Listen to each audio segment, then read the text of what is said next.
Hi, this is Dr. Gregory Sadler. I'm a professor of philosophy and the president and founder of an educational consulting company called Reason.io, where we put philosophy into practice. I've studied and taught philosophy for over 20 years, and I find that many people run into difficulties reading classic philosophical texts. Sometimes it's the way things are said or how the text is structured. But the concepts themselves are not always that complicated, and that's where I come in.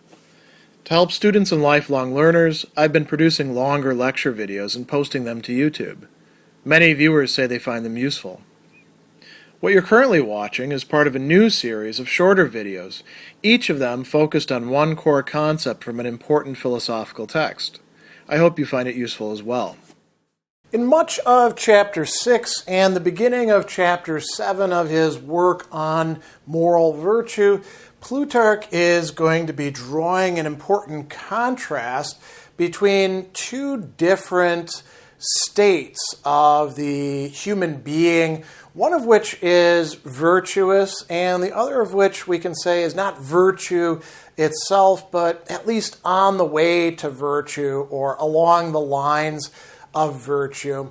And older translations will call these temperance and continence, but really self-control is a better term for the present for enkrateia, which is the non-virtuous but still good condition to be in. Temperance is a translation of sophrosunē. Sometimes it gets translated as self-control, but it's really a full-fledged virtue. And these have to do primarily with desires and pleasures.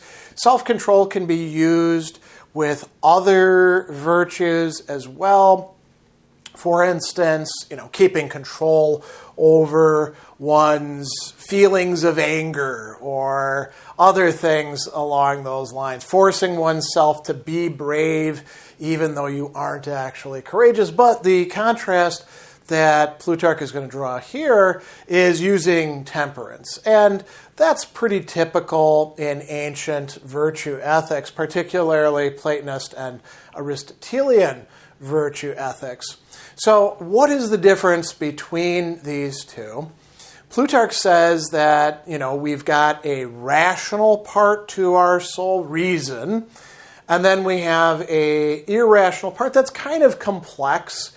He's described it earlier as being twofold. There's the spirited part, and then there's the appetitive part. And we're primarily concerned with the appetitive or desirous part here. He also calls the totality of this the emotional or passion-feeling part. And in temperance, both parts are actually in proper condition, and that means that there's going to be a certain kind of order. Like he says, reason is going to guide and manage the passionate part like a gentle animal.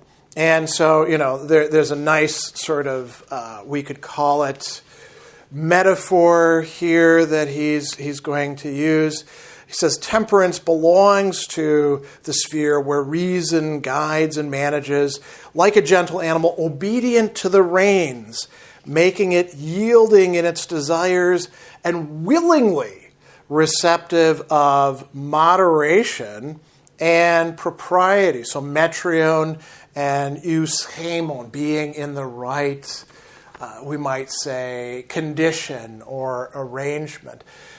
Now, that's not exactly the case for the self-controlled person who is still doing the right thing. They're keeping themselves from eating like a pig or indulging themselves in relationships that they shouldn't be. But, like he says, the self-controlled person does direct their desire. And here it's epithumia, so this appetitive part that wants pleasures or to avoid pains. They direct their desire by the strength and mastery of reason, kratunti, right, ruling over it. But he doesn't do so without pain. And the word that he's actually using there, alupos. So pain, it doesn't mean necessarily physical pain, but we could think of psychological pain. You pass up the opportunity to enjoy something. You know it's the right thing to do, but you kind of feel bad about it. You don't really like it. He also talks about struggle and having to be subdued. Reason, or the rational part, has to say, you're going to do this even though you don't want to. And the appetitive part kind of struggles against it. He says that it has to be beaten to some degree. It has to be forcibly subdued. And so what is the result of this? Well, we have struggle and turmoil. You're not entirely happy with what you're doing. But it's still good that you didn't eat the third serving of dessert, or you didn't go sleep with that person who was offering themselves to you, or you didn't keep getting drunk, or whatever else it's going to be. So, this is a good contrast here. He actually brings up Plato, and he's talking about Plato's dialogue, the Phaedrus. He says that this conflict Plato portrays in the simile of the horses of the soul. So what are we talking about there? Three parts of the soul. You've got the charioteer who's running the show, that's reason. You've got a good horse who actually obeys. And then you got a bad horse. And the bad horse struggles and tries to fight against what the charioteer wants him to do. But, the charioteer can force the bad horse to do what it is that he's supposed to do. So, reason can't just take it easy and expect the passionate part to follow along. And so he says this is why we don't view self-control as a virtue in the absolute sense. It's something less than virtue.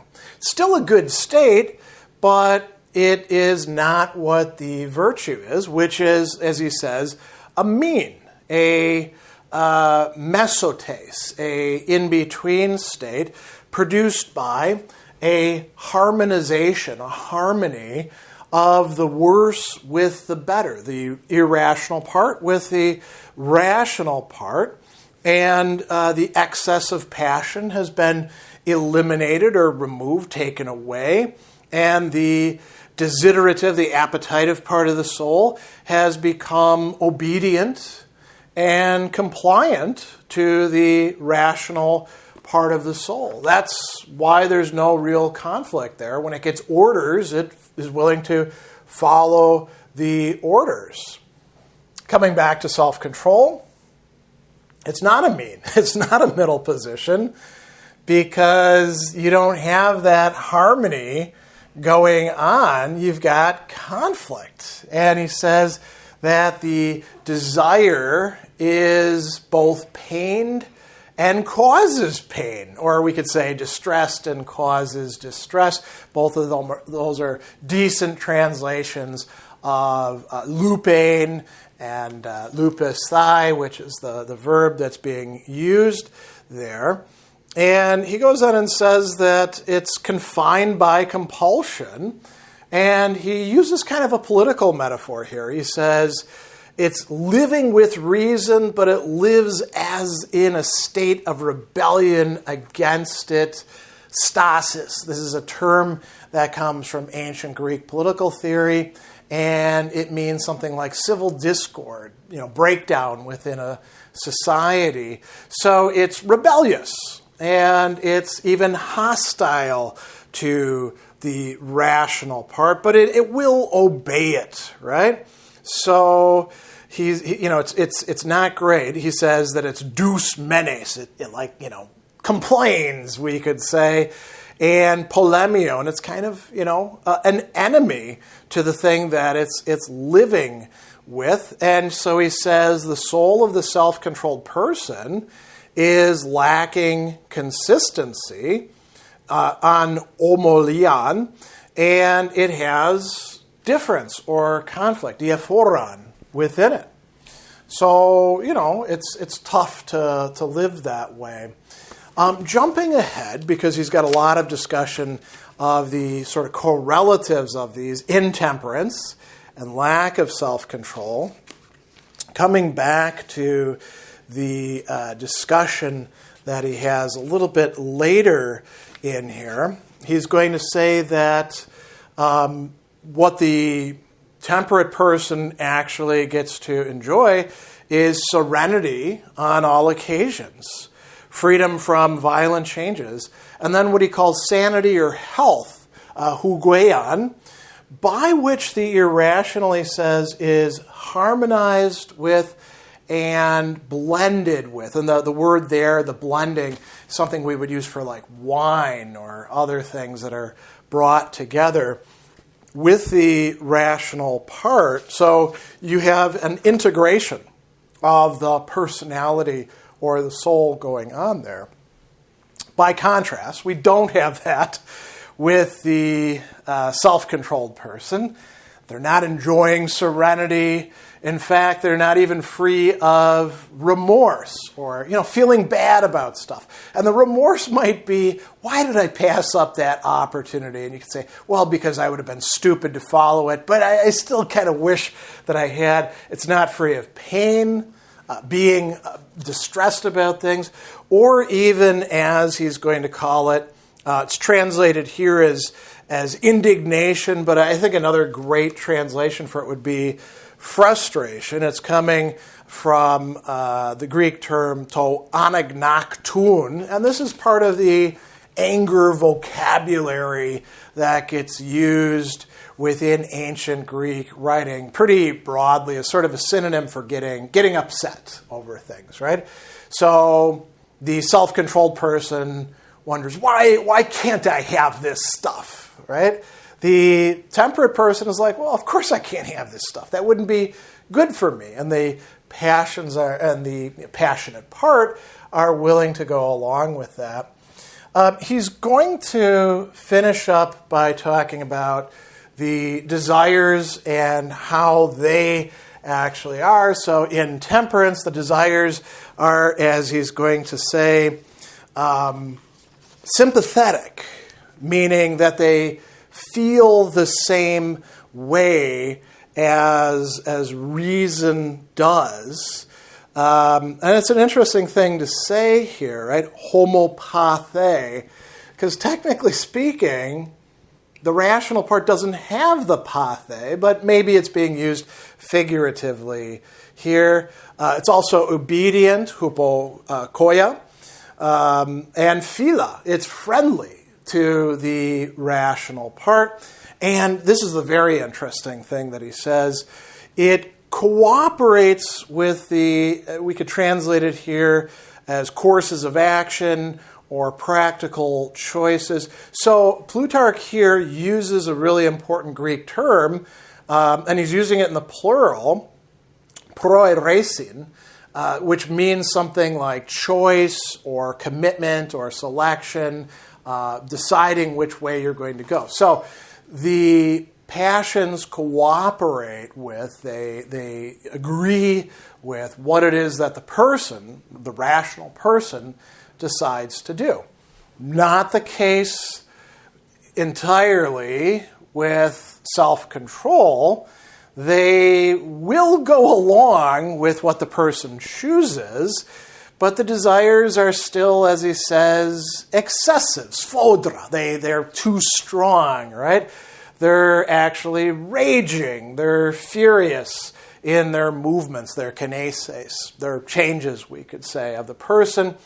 And they're prone to either go beyond or to fall short of what it is that reason wants. Again, we see it's not really a mean position. So the desires themselves, they will obey, but they don't feel like obeying.